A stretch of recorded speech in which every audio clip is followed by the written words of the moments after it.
Hello and welcome to this edition of the Time with Hime podcast. I'm joined by our superintendent, Mr. Hime. Good day, sir. Welcome.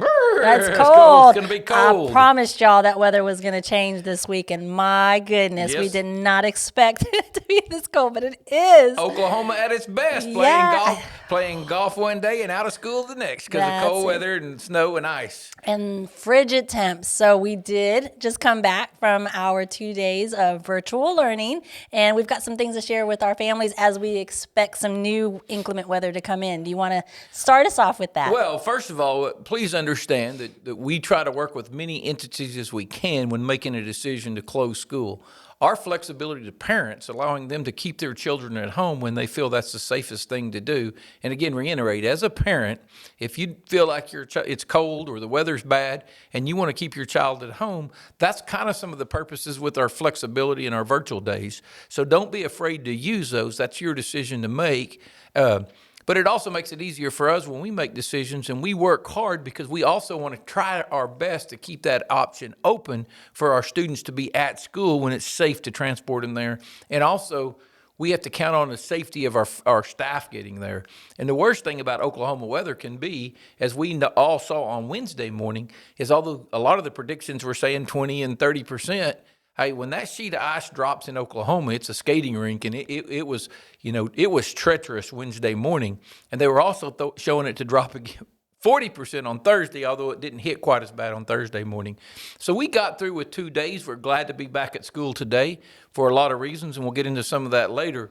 But I just want to make sure our parents understand we really look hard. We communicate with the Channel 7. We communicate with Fort Sill. We look at what the other, we talk to other schools around us.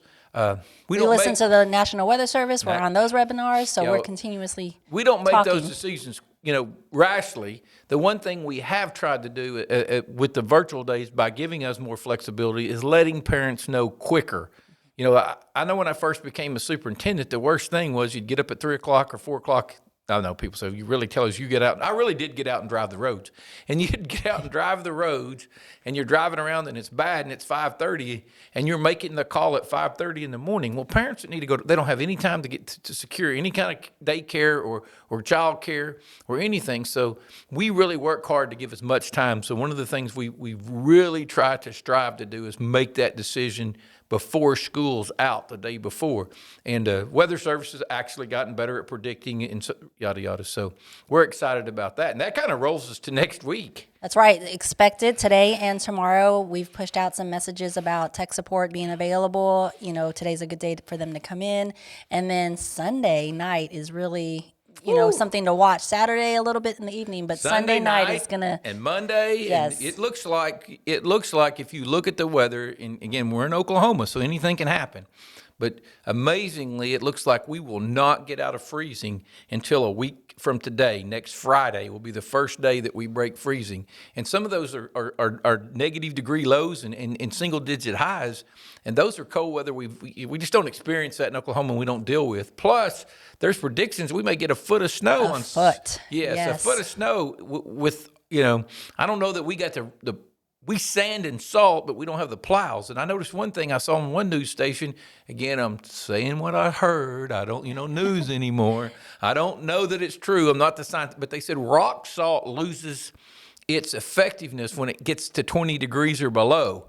So I'm thinking the roads aren't going to get salted real well when it's 10 degrees if the rock salt loses its effectiveness there. So that's kind of we're going to be some treacherous weather next week. The first thing we want to do is tell everyone out there our expectations are you do everything you can do to keep your family safe.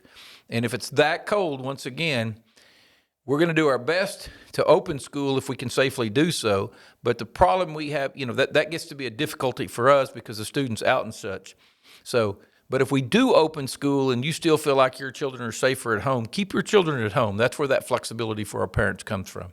Right, and we just ask that if they are walkers, bundle them up. Hands, heads, scarves, as much as you can, and drop them off. And our staff is there. The other thing that we are off Monday. Yep, it is a holiday. Yes, so Monday's already a holiday. That makes it easy for Monday. That's correct. And then with the roads, what we look at too is our secondary roads, not our primary roads. Yes. If our primary roads are clear, it's our neighborhood streets where our buses get in and our drivers. Yeah, and the other side of it is, it's about students, and we know we work for the students. But if 25% of our staff or 30% of our staff can't get to work, coupled with this is the season when, pre-COVID, we have Right. sickness and illness and other things, increase in absenteeism. Throw in the COVID, and our absenteeism is already high, and we hit that level that we can't safely monitor our students, that we'd probably call a virtual day anyway with the absenteeism. So that's where some of those factors come in. And, the other thing is food. That's right. And people understand right now, whether you take the food or not, the federal government has set up a plan where all students get food. And we can provide that food. So like today, which is Friday, we're going to put a little pressure on Bello to get this thing out. He's going to release it on Monday after it's all said and done. Now, he'll get it out today, so hopefully everybody sees this today. Today, at the end of the day, we're going to allow our students to pick up a bag with food in it, meals to take home for the weekend for Monday. And so hopefully, everybody gets it. If you're a virtual parent, you can go by the closest school at the end of the day and pick up food if you need it. And we know that's going to be a problem for a lot of people because, a lot of us don't have a week's worth of food in our house. And if you look at this, if we get 15 inches of snow, a lot of us could be pretty much snowed in for a week, especially if you're on a side road or live out a little bit by yourself. So it's going to be an interesting time for Oklahoma. Again, we encourage everybody to bundle up, stay safe, make sure you got safe places in your house and such. And we at school are going to work with everybody, but hopefully you get your tech working. And if we get that much snow and it gets that cold, who knows what the internet, we all act like, who knows what the internet will do in Oklahoma in minus 10 degree weather. We've never had minus 10 degree since we've been a huge internet. So and you still get your snow day in. You get a little Yes. virtual learning, the snow, play in the snow this time. Yep. Last time we didn't have that. So we challenge you to have your children make a big snowman and make great snow angels and send them to your teacher and let us post them on our website. Hashtag it, and that'll be our virtual day. Your children, and we'll have a snowman contest. There you go. Snow angel contest across the district. Wouldn't that be great if we're just flooded with all of our students making snow angels and snowmen and having a great time? Again, bundle them up, keep them safe, and And that hashtag is We Are LPS. So Yes. do that, and we will share those photos for sure. We did talk about the meals and trying to get that out there. Let's talk about also the vaccinations because that's going to play a role in virtual days as we head into the month. It's what's great for us is our. Again, I probably say this as much as I can, and I can't say it enough. Our health department has been so great. I'm on Zoom calls and interact with superintendents all across the state on a regular basis. And nobody's health department is like our health department. Nobody has a relationship with their health department like we do the Comanche County Health Department. And I always use Brandy's name. Brandy's the regional director, and she does a great job. But we also have local people in our health department, and they do a great job. And we've worked with them. So yesterday when the governor announced that teachers moved to the top of the list, February 22nd, we can start vaccinating teachers, we started working immediately. And right now our goal is, again, it's a goal, and vaccines change. The weather could back it up a day or two because they got to get the rest of the people in. But right now our goal is on Monday, February 22nd, to get all of our teachers and staff vaccinated. We think we can declare a virtual day that day. Then we will do all of our staff on that day and then be back to normal the next week. If we try to do it and cover classes in intermittent, we're afraid it could cause issues through 3 or 4 days and destroy the learning process. One day and make it work. So And maybe we would be back Tuesday. Yeah, so kind of mark it on your calendar right now. And again, this is tentative, just trying to give you as much heads up as we can. The vaccination would be your that would be a virtual day. And then we'll come back and pick a Friday, hopefully, either the 4 weeks Friday before or after, because you got two sides of that, and do a Friday for round 2 and do a virtual day again to get all the second doses in. And the purpose of a Friday in is most people who've had doses know that about 25%, some people are having a little bit of a reaction, even if it's just the fatigue, it would probably really increase our absentee in that day. And once again, we'd need a virtual day. If we did it on a Wednesday, we might have to take off the next 2 just because of the reaction. Because, 10 or... And the short staff, because the Right. staff that are ill. We're already short staff. And if you add 10%, reacted to the second vaccination, and that's kind of some of the numbers they're putting out, it would put us at that limit that we'd have to declare a virtual day. And going into those limits, it kind of ties right into another thing that we're looking at doing, and we're going to do our high schools, just our 9 through 12, the 3 high schools. We're going to do virtual Fridays in March and April. And the reason we're doing it for the high schools is because of all the activities that take place in our high schools. Fridays have always been a very difficult staffing day. I don't care, when I was in Idabel, when I was in Clinton, when I was in Woodland, when I was in Woodward, wherever I've ever worked, Fridays have always been a difficult staffing day for high schools. In the spring, because that's when all of them are out. Yes, in the spring, because you got all those activities taking place. And so a lot of times Fridays end up just being a day where you're babysitting. You got a lot, because you also have a lot of students out on those days. There's just not a lot of instructional time going. So when you throw on top of it the coronavirus and the extra absentees, we just didn't think we could see that being a very difficult thing for us to cover all those. It also allows us to take some of the staff that would be at the high schools and help them cover at the middle schools and some of the other sites on Fridays to make sure we keep those running in person, face-to-face learning. So just the high schools in March and April will be having virtual Fridays, and we'll see how that goes. But that'll also work where that second shot will be on that virtual Friday, so it only affect the pre-K through 8th grade students. For that one day when we take that second dose. Now, when we do the dosage days and those virtual days, all staff will report to work. It will be a staff work day. It will not be like if on Tuesday it's -10 and we got a foot of snow on the ground and we declare a virtual day. We're going to allow our staff to work. Are certified for work from home, and those who can't work from home, we'll find a way to make them whole. And that's kind of been how we've worked through that. So it'll just be like we've done for the Eisenhower High School days these past 2 weeks. Yes, we've had a couple of those. Yes, we sure have, and so. Again, the flexibility that we've created in our scheduling all year in our learning platforms is also creating flexibility for us to make sure we're offering quality instructional days and using our days the best we can use them.